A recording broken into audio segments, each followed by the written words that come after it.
Choose life. It's one of the most important principles in the Torah.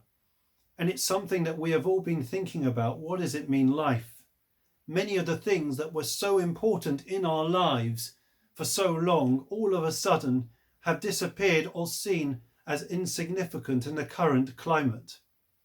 There's a sense of panic and fear that has been born as a result of the uncertainty, as all the things that were certainties and the knowns have become question marks and the unknown. And therefore we find ourselves in a situation of panic where we see mankind at its best and mankind at its worst. And that is really the choice that we have to make. The word in Hebrew is the idea of nisayon, test.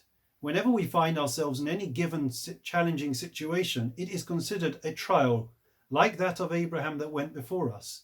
A test. How are we going to react? How are we going to behave? Are we going to become selfish or selfless?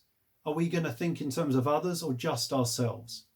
And that's very much the choice and the opportunity that we have in the current climate. We find ourselves being isolated in our homes, but that doesn't mean we have to be insulated from the world around us.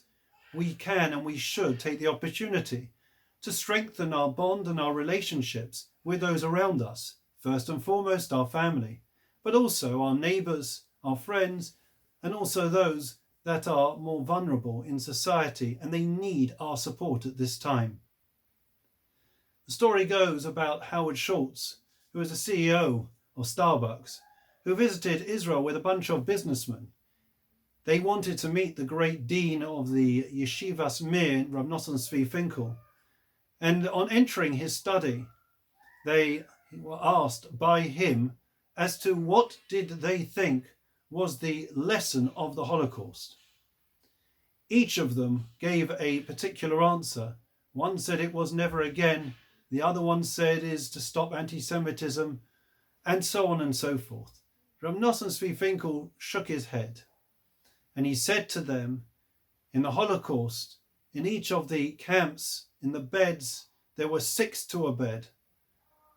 And there was one blanket that was given to one of those 6.